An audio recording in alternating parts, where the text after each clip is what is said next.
Welcome to In Depth for a look at what is making mining headlines in the Americas. Silvercorp Metals, the Vancouver-based miner that produces for mines in China, came out swinging against the short sellers that anonymously accused it of fraud.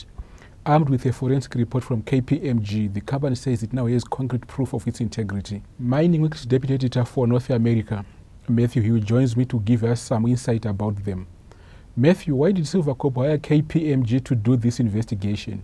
And what do the conclusions mean?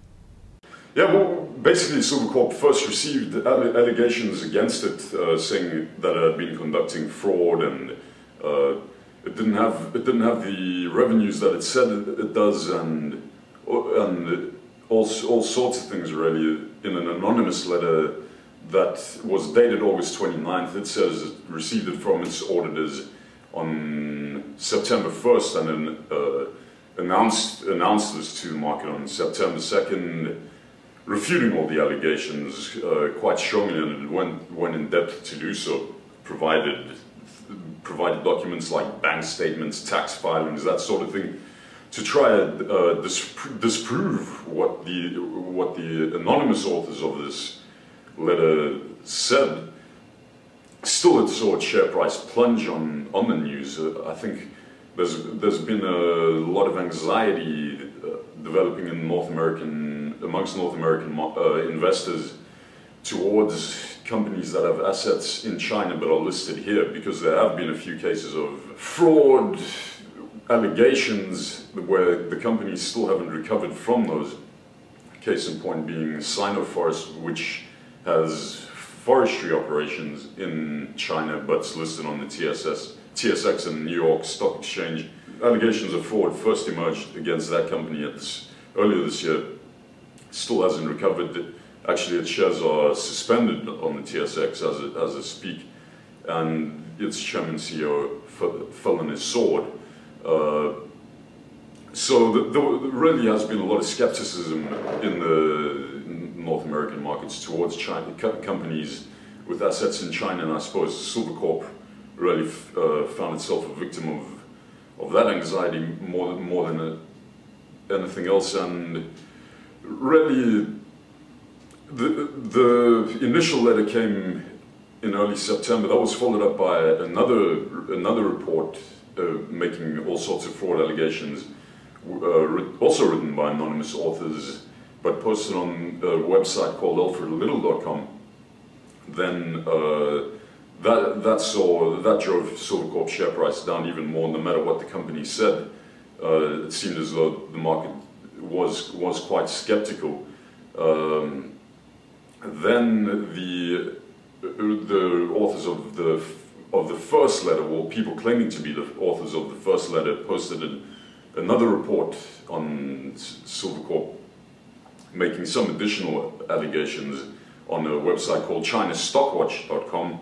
And Alfred Little then also published another report, and each time this happened, Silvercorp saw its share price suffer. So the independent committee that is a board of directors formed to deal with all these allegations basically found it fit to bring in an external party of the caliber of KPMG Forensics to do a thorough investigation into all of the matters that these anonymous reports raised.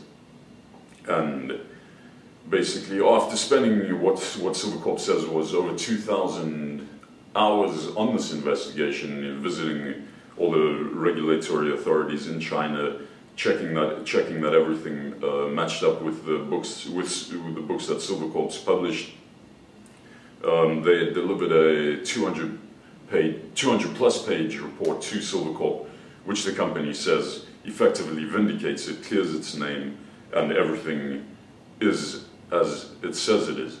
Silvercorp's share price has come under heavy pressure since anxiety began to emerge over North American listed companies with operations in China.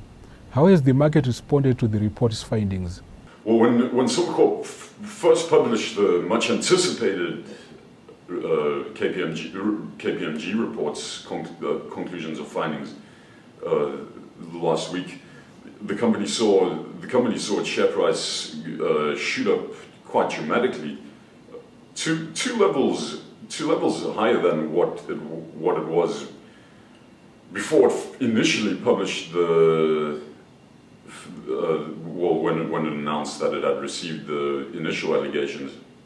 But as the chairman CEO Rui Feng has lamented over in the past, well, over the past few months, the company's share price has suffered in the wake of the Muddy Waters saga regarding Sino-Forest, and he still thinks that the company's share price is still way undervalued.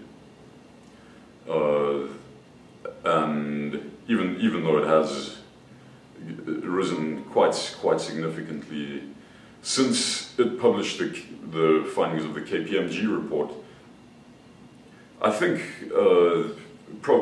maybe some of that also does have to do with the general market turmoil. Investors worried about what's going on with the European debt situation and such matters. So it might take a while before the Silvercorp share price does go back to its all-time highs that it reached over the past year. And what is the next step for Silvercorp?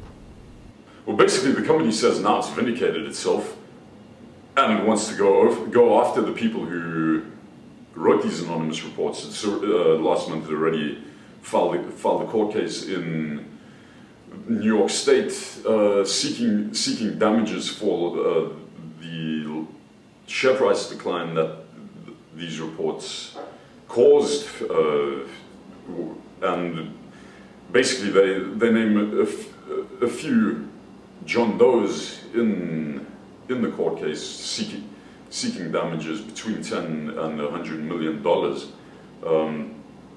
and basically, well, I guess before you take an anonymous person to court, you first got to find out who the person is, and basically the company is cooperating with the various authorities here in Canada, including the Royal Canadian Mounted Police, to try establish who the anonymous reports authors are, and basically then they're gonna try to sue them. Thank you, Matthew, for your time. That is the show for today. Join us again next week for more news and insight on mining in the Americas. I'm Martin Joaquino for Crema Media in Johannesburg.